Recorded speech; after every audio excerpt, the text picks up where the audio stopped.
Welcome. Week 9 is all about research and inquiry. I want to remind you that there is an opportunity to sign up to meet with me one-on-one over the same Zoom link. I'd encourage you to do so. And if these times don't work, let me know what times do.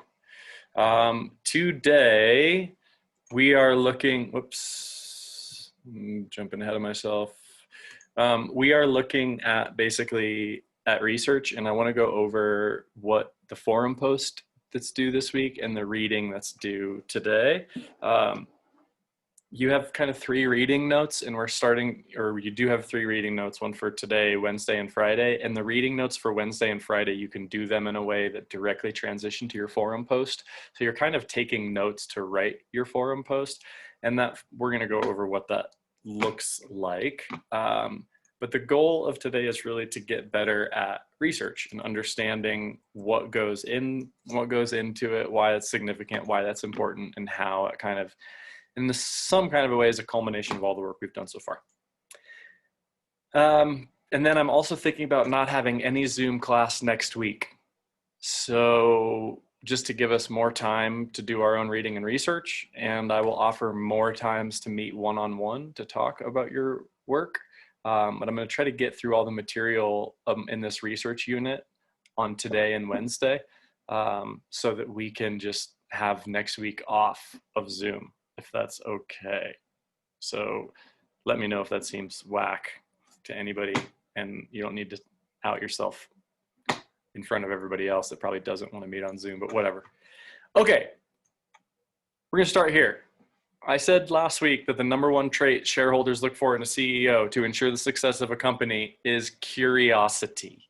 Why? And I think there's even a full-length book on this. We should look at that. Why is curiosity the #1 trait to success? Just to kind of review and get us on the same page here.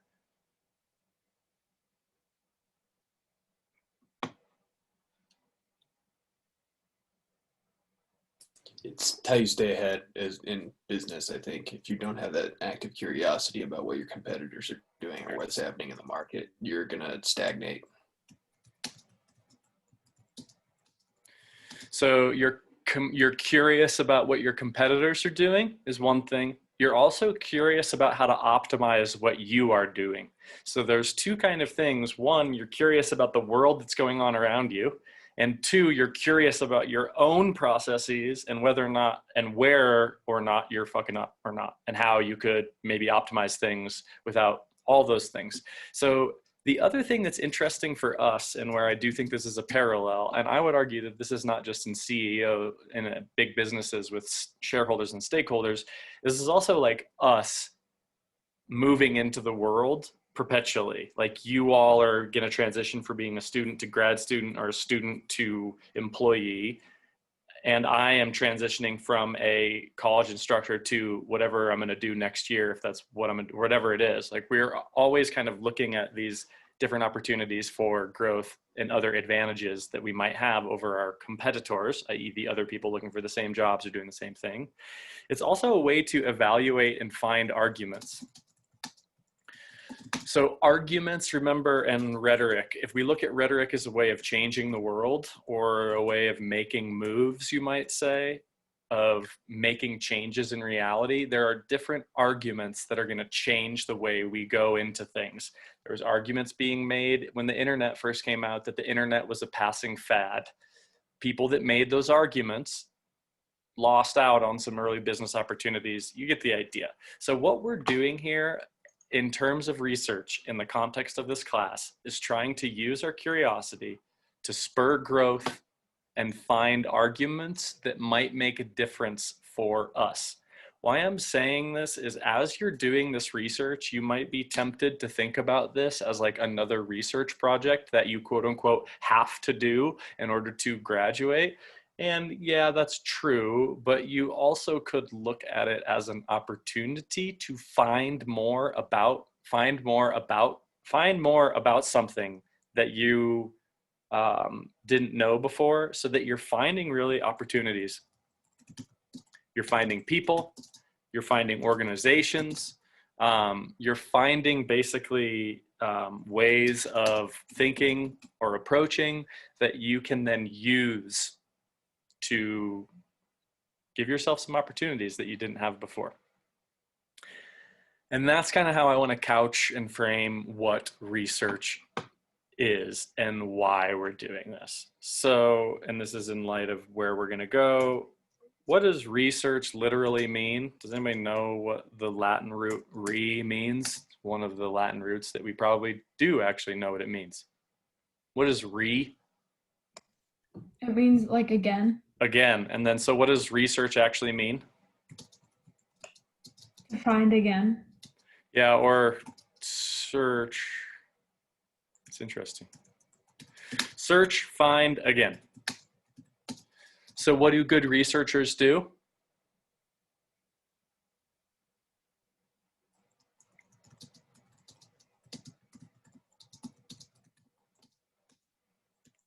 It's really what I want us to think about. One of my favorite, before I forget this story, one of my favorite undergrad teachers, his name is David Dean. He was a scholar in Nietzsche and a devout Irish Catholic. So he was an Irish Catholic who studied Nietzsche, very fascinating. Nietzsche, of course, thought the church was completely wacky. Anyway, he said, research is all about following your intuition, that you make a ton of decisions as a researcher, whether or not to go this or whether or not to go this, to read this article, to not read this article, to change your search terms, to not change your search terms.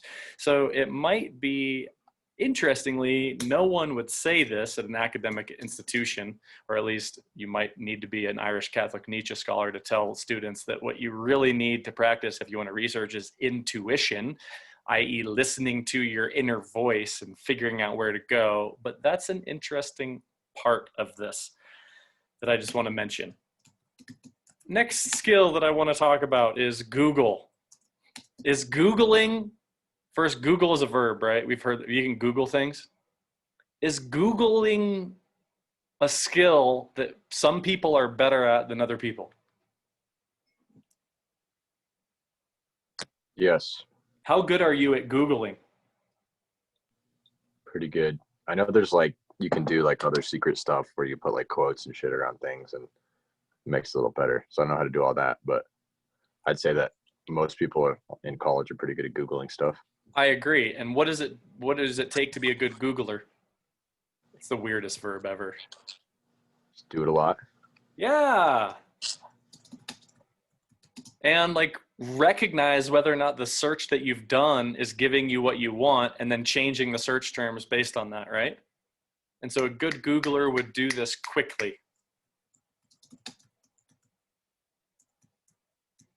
Yeah, I was also going to say that a big part of it is just knowing what search terms to put in for There what we you're go. looking for. I always think about if like my parents are Googling something, they'll always like type in a full sentence question with a question mark and get all sorts of weird stuff.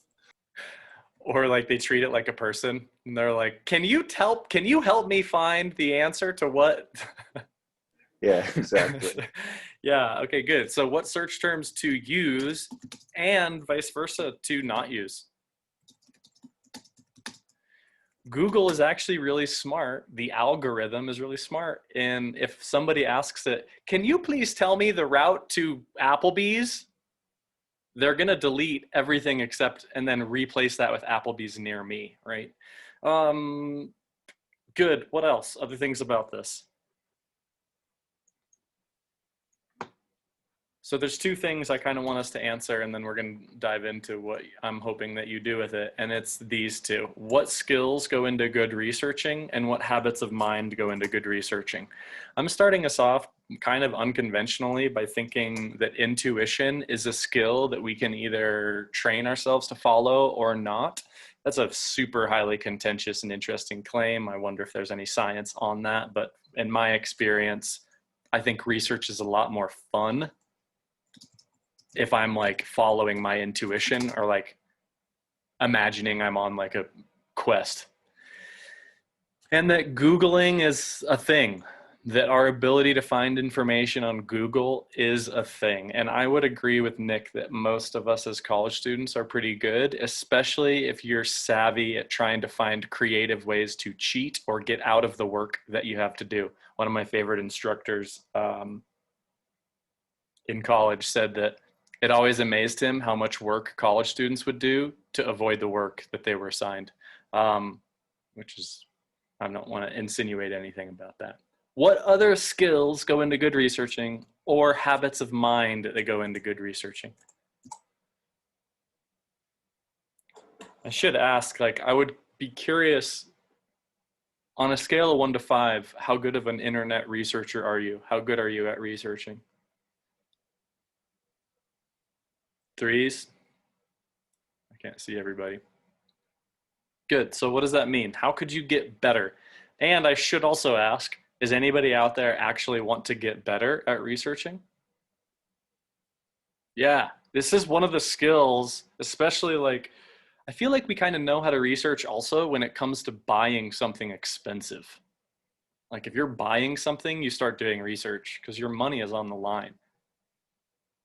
Buying your first home, a lot of research goes into that. Or it should. You should do a market analysis and you should look at long-term growth and prospects and make sure you're getting a good inspector and all that. So help me out. What does that mean to get better at researching? What skills and habits of mind do we want?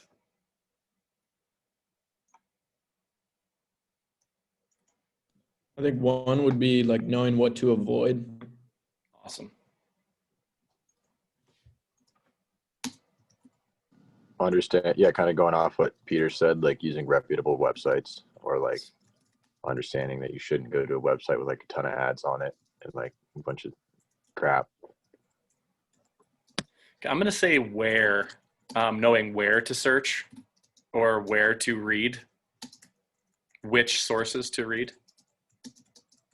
And the converse of knowing what to avoid is knowing what to dive deeper into. Excellent. Keep them coming. I think knowing to like stray away from your intuition sometimes is important. How so? Like you definitely need an idea to start you in a certain direction when you're researching a topic. But then if you find a whole bunch of information you weren't expecting that like contradicts your original intuition, you should be able to kind of jump ship and, you know, go where the information takes you.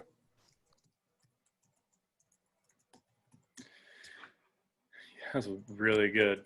Can I say like following information trails? Yeah, that's probably better.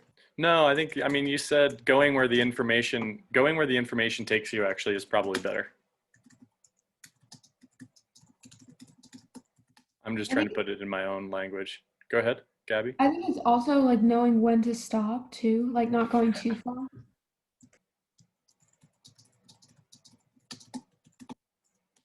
That's such a good point. Oh my God, is that true in business? Or in relationships? Boom. Yeah. I've had enough, Susan. No, just joking. It's a horrible joke. Great. Whoops. Flexibility. What else?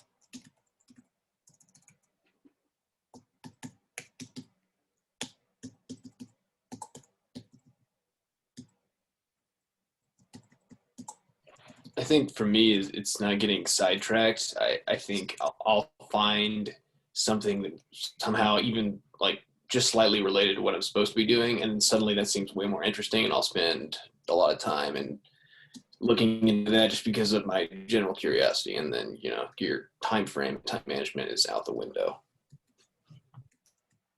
So these are like non-helpful rabbit holes where all of a sudden you're watching a YouTube video on something that you're like completely haven't started with. Yes.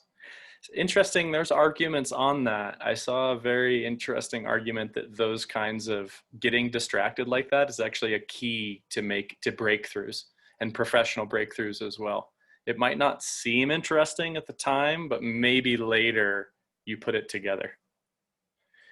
Which I think in order to make that work, organizing information is a really big, organizing and tracking what you have found is part of this. Sometimes when you see it on paper and you're like, you've been researching and all of a sudden you're at Bruce Lee and you started with Mike.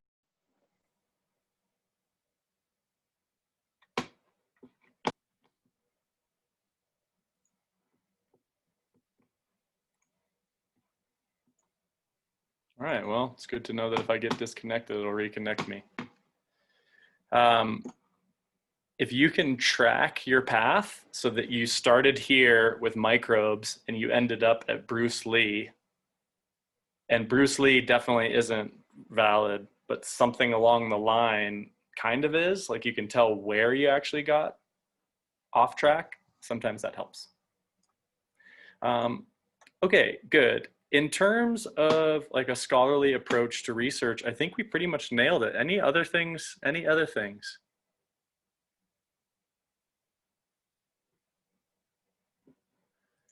Here's what scholars basically say, that there's 3 parts of doing good research. The first is figuring out your access to information. This is how and where to search. So the big question is, how well can we access information? And do we have access to the information? The second piece is evaluating, and notice that we pretty much got all these in our conversation, so this is fantastic. Evaluating information that we did find already. Can you trust it? What are the factors that would go into that? And then the last one is kind of using the information. Obviously, when you do research, you're not just, or a lot of times, maybe you are just researching for its own sake. But a lot of times, like in this class, you're doing research to create something. You're doing research to create a researched argument, which is what we're doing in this class, or you're doing research to develop a certain knowledge base that makes you look sophisticated to a particular audience of your choice. So using information as you, like, what good is it? This goes into citing, keeping track of that information, what you can do with it, or can you use it? Okay, which brings me to where we're gonna go on, let's see, no, yes. Notice the objectives this week is one of them is to get better at choosing appropriate resources to develop an original argument. So part of what we're doing is trying to help you be able to choose from a sea of information what the best sources are for you. Then using those sources to start developing what that argument might look like or how you might use that. You're still using index citation. You're maintaining a record of this research. So you're kind of seeing what you're doing. That's basically what you're doing in your reading notes. And then you are gonna, like you always do in the forum post, practice revising and editing for concision and clarity. If you follow this link, notice what this goes to a LibGuide CO300 link for critical information literacy, which I want to spend a little bit, or I want to have you spend a little bit more time thinking about what this is and why it matters. It says critical information literacy takes into consideration the social, political, economic, and corporate systems that have power and influence over information production, i.e. creating information, takes money. Dissemination, getting information out, takes money. Access of information and consumption. So there is actually, I'm just asking you to choose one of these sources, and there is some TED Talks and book reviews. These are kind of shorter, but notice that they're under 3 headings: access to information, evaluating the reliability of information, and how we respond to that information or use that information. So using information is responding to, like, how we're going to incorporate that information into what we're doing. So interesting, the trouble with intuition, per Bryce's point. I want to encourage you to follow your intuition for fun, but that might lead you into a place where, you know what, I really think that this candidate is bad and or whatever it is. So notice confirmation, desirability biases, diminished value of reason. I just want you to take a look at this chart and then pick one that you think is relevant, that you would like to learn more about, and just take some notes on it. Ideally, in your notes, if you would bring something to the table on Wednesday that's interesting so we can have a brief conversation about it. So that's for Monday, today, before Wednesday's class, something about from this page. Then if you look at, then you just have student choice reading from a discipline-specific library database. I'm encouraging you to do that, but if this is too soon for you, you'll have other opportunities to do this. And then Friday is just a student choice reading. And then this is gonna help you write your forum. So both of these are meant to help you write your forum, and then let's take a look at that. So you can ask me questions if you have it. Readings and lectures, no.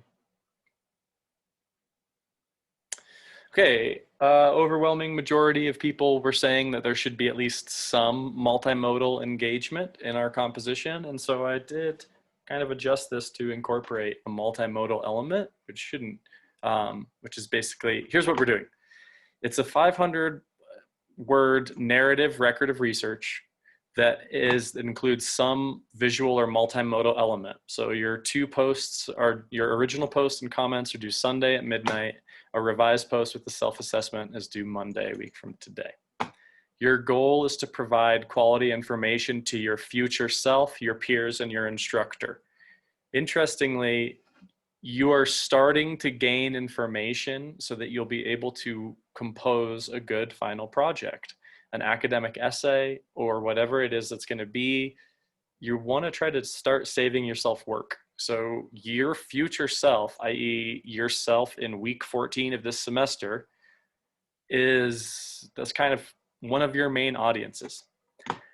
Your visual presentation counts, revise and organize your work in an accessible way. No giant blocks of text allowed. So please use some visual intelligence when you compose your work. Basically, do some multimodal element, give us a title so we know whether or not we want to give you a comment back on it so it's easy to find for your peers. Oh, these numberings are not correct. Record what you found with use in-text citations.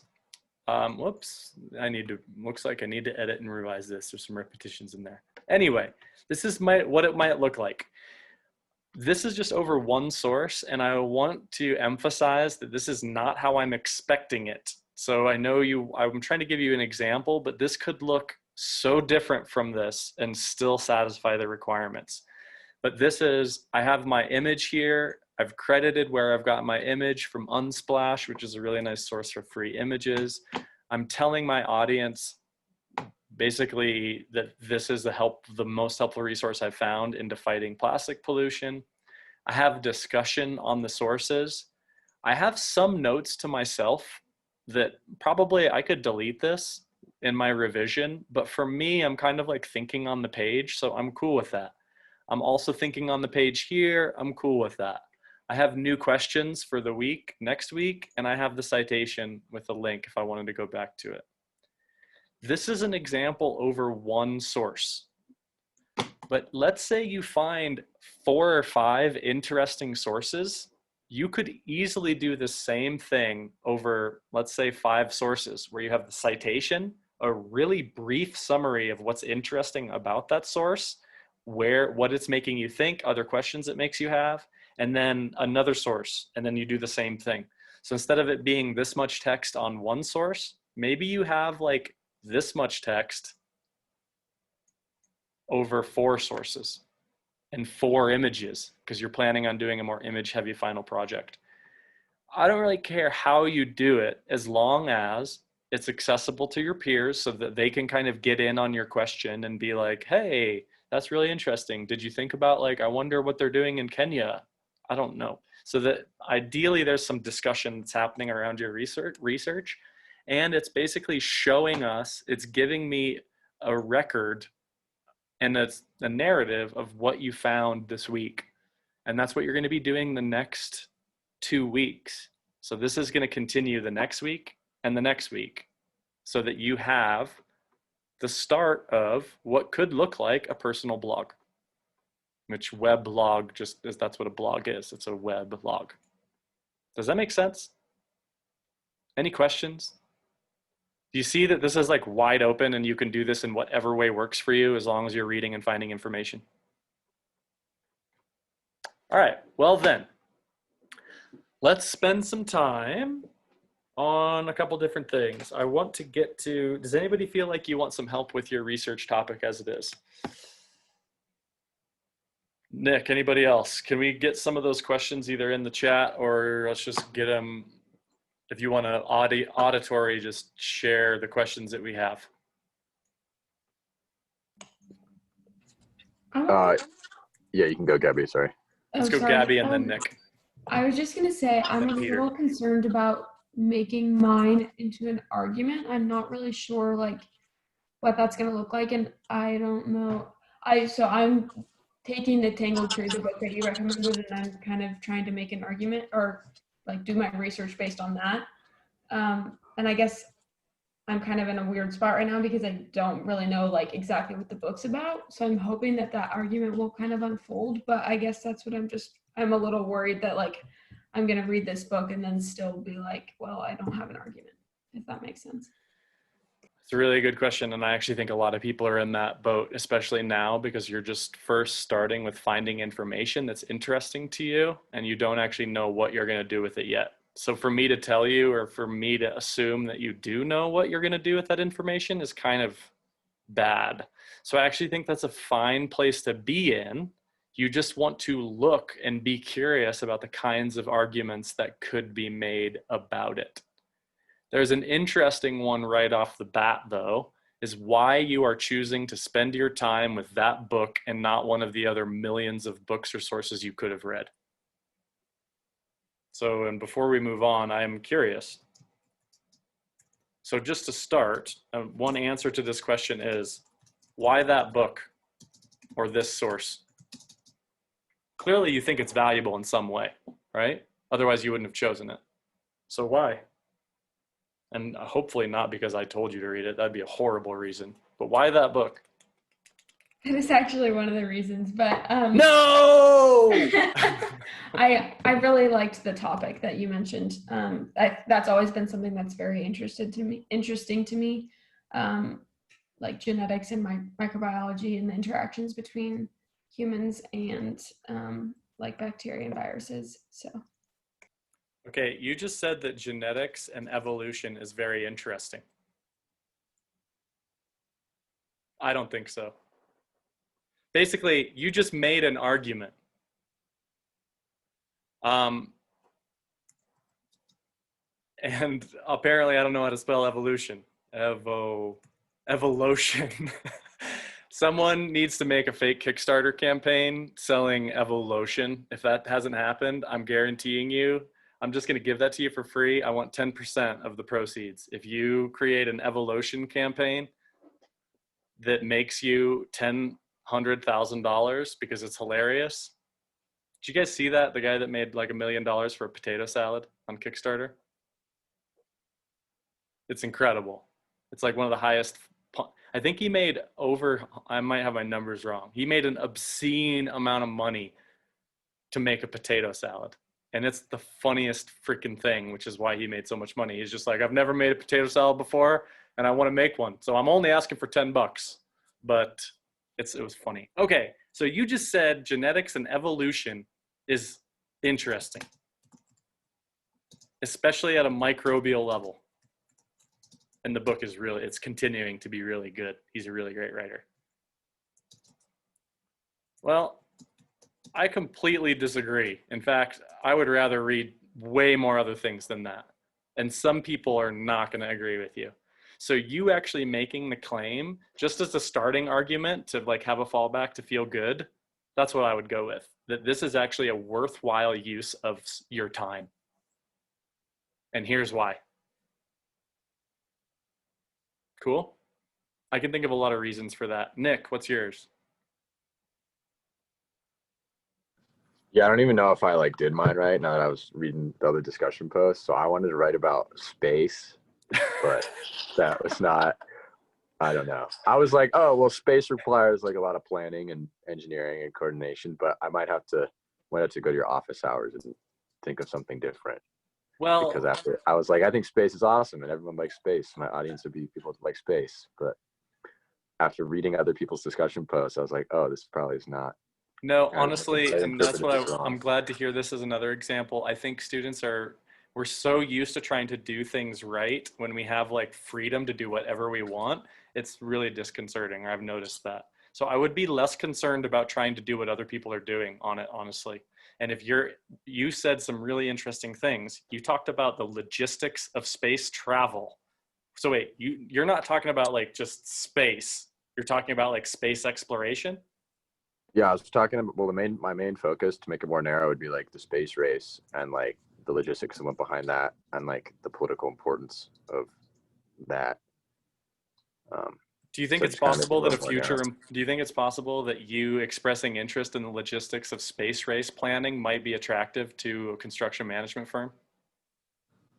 Not per Uh, se, yeah, I don't know. I just thought it was cool. My brother likes space. He's an engineer, so I was like, dude, that's talking all to my you brother need. about If space. you think All it's right. cool, that's fine. Okay. And with this one, if you're looking at like the political and interesting implications of the space race, political might be too narrow. It might kind of collapse on you. But other All right. things about like private versus governmental stuff, Elon Musk and like all of that, there's some really interesting stuff there that you could probably find really interesting information. The way technology and the way funding for space race has like changed over time, super interesting. Yeah. Yeah, I put those in my discussion post too, like modern Yeah. technologies too, and then like the successes and failures of NASA. So okay, as long as I can like do it, I just thought it had to be related to my cover letter, so I was confused. No, and I tried to answer that question. I think it's in terms of your portfolio and thinking about how this project might make you into a more desirable candidate in the field you would want to work in. Like in education, you could do that. But honestly, you're just supposed to find something that's interesting to you, that you want to read about, because we're still working on being better readers. And I should say that too, another skill we're really working on is skimming. A lot of skimming goes into researching. So I'm fine with that. Again, we could do the same question with Gabby. Why is this interesting? What about it is interesting? Why should we care? So your argument could be, you should learn more about this modern space race because now you have an argument. Cool. Peter, did you have one too, or did I imagine that? I think I'm on a similar page where I just really need to get into office hours and kind of talk things out because I think I'm in a restructuring kind of phase. Sounds good. I'll look forward to it. Other questions? And that's fine. Like for your record of research for this week, you can always change, or you can just make that clear that you're like, I'm kind of looking at these two topics right now. Here's one or the other. What do you all think? You can ask the class for help as well.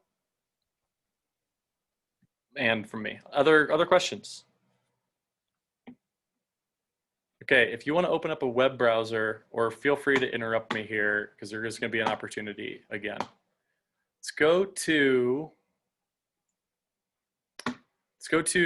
lib.colostate.edu, the libraries. And I want to show you the difference between Academic Search Premier and Google Scholar.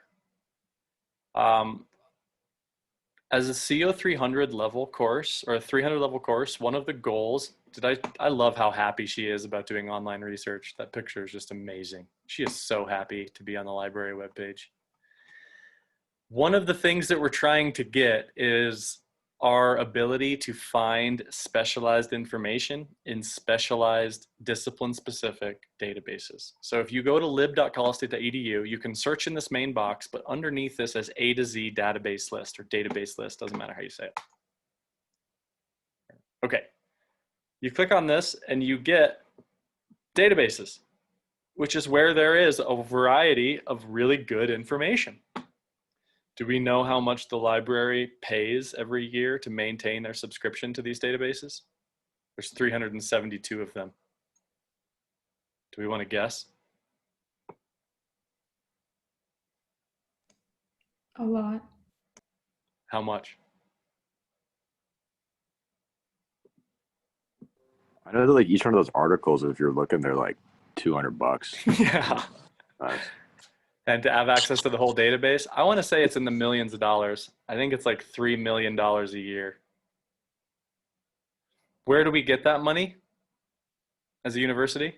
Yeah, my last class was like, is it the state? And I'm like, some of it. Is it the federal government? Well, they're a part of it, but that's not the biggest chunk. Yeah, it's y'all's. It's tuition dollars. So, and honestly, this is like really kind of exciting. If you geek out about this, I can see why. When we used to have library instruction, one of the librarians, like stereotypical librarian, rimmed glasses, and he kind of talked in a monotone. And then he is like, you know what they say, the library is only as boring as you are. And I was like, oh, I've never heard that, but I freaking love it. Anyway, okay, notice I can search databases by subject. So if I am writing in business, ooh, the business school is well funded and there's a lot of databases, or education, or where would space be under here? Physics, maybe. Biology, 27. Education, so you can do it that way. My academic search Premier is awesome. I don't know, have we used this before? So sorry if you have, if not, this is gonna be really good. That's at the front there, Google Scholar is there. So you can access Google Scholar via the library, like I mentioned last time, but I'm gonna go to Academic Search Premier.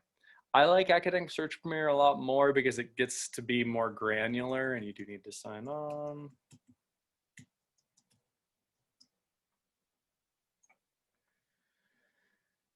One of the perks of being a Colorado State University instructor. Okay. If I say, how do I get to Applebee's? No, that's a horrible example. How can we use e-portfolios to encourage self-directed student learning? Great, that's my research question.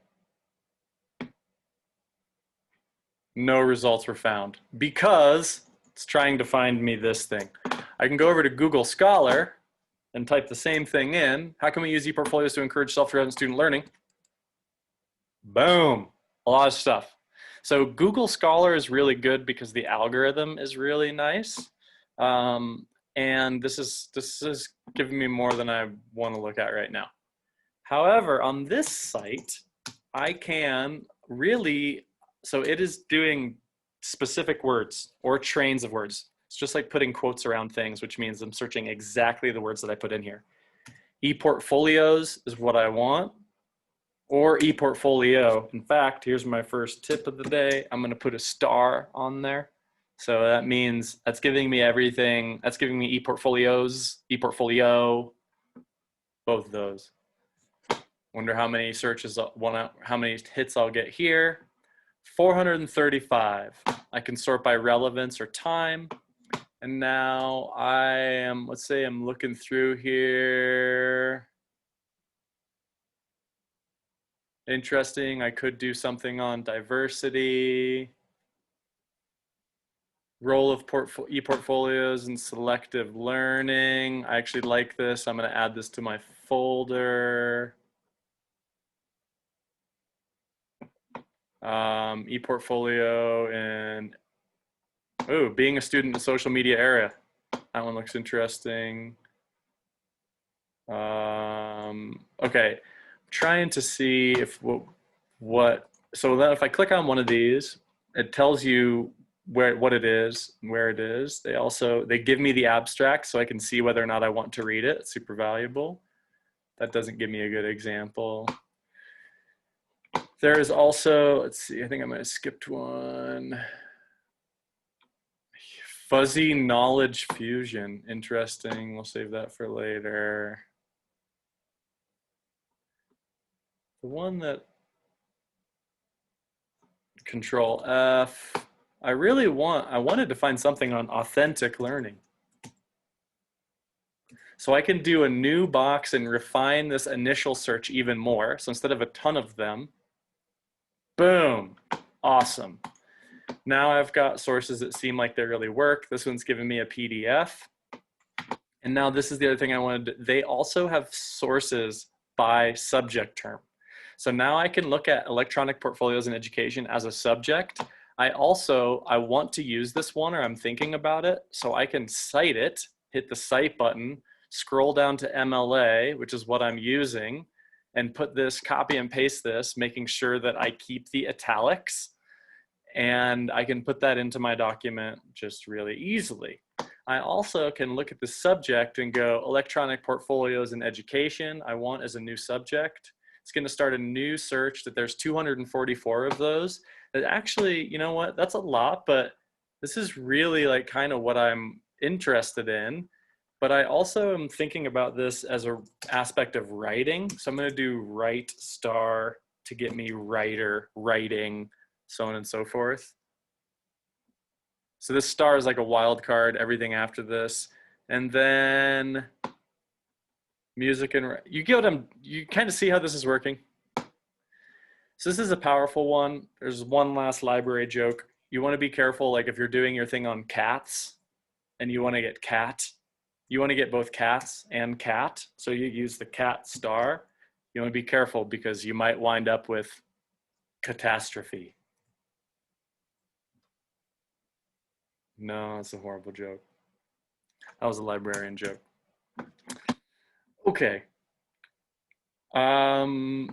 I want you to find information that works for you. If you can't, the other thing I can show you is a lot of these, they will show you whether or not there's a PDF full text or an HTML full text if you use Academic Search Premier. If they don't, you can just use this, you can do this find it at CSU button that will either connect you to the source that actually has it. So it'll pull up the exact source, the journal itself. And if we don't have access to that journal, you can request it via interlibrary loan. And this is an example. Let's say I really want this. I'd love me some phenomenological analysis, which is a study of how things appear to us. Interesting development in modern philosophy. I can get it through interlibrary loan, which means some human being will physically, when I fill this out, which it already does it already for me, I'm going to just put the title in. Oh yeah. And I can request it, and a human being will photocopy it and send it to your email. So this makes our interlibrary loan system makes our library as good as Harvard, Yale. It's really kind of cool. Okay. Any questions? Let's go back to here. Back to here and do space.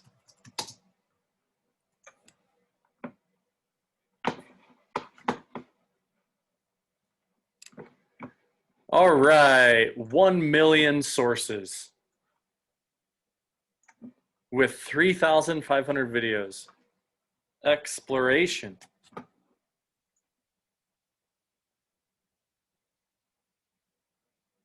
$37,000. Logistics. We'll do logistic star to get logistics and logistic.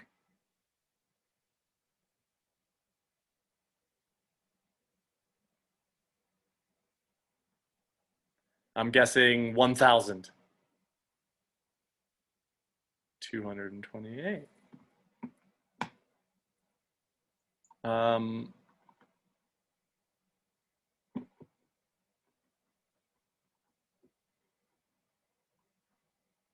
Ooh, Mars. What? No tang? So you can tell the difference between a magazine, which is a fancy word for periodical, and an academic journal by the title. What? No tang? And analysis of specimens from phase 1 of the 3D printing and zero-G technology demonstration mission. So there's that. I really think Academic Search Premier is a powerful source. And if you're taking notes for your future resume or your future cover letters and you want to be able to advertise skills, finding information in discipline-specific databases sounds super professional. So if you want to note that, again, you're basically researching in biology databases or whatever it is. It's a really actually sophisticated way to advertise that you can process a lot of information. Cool.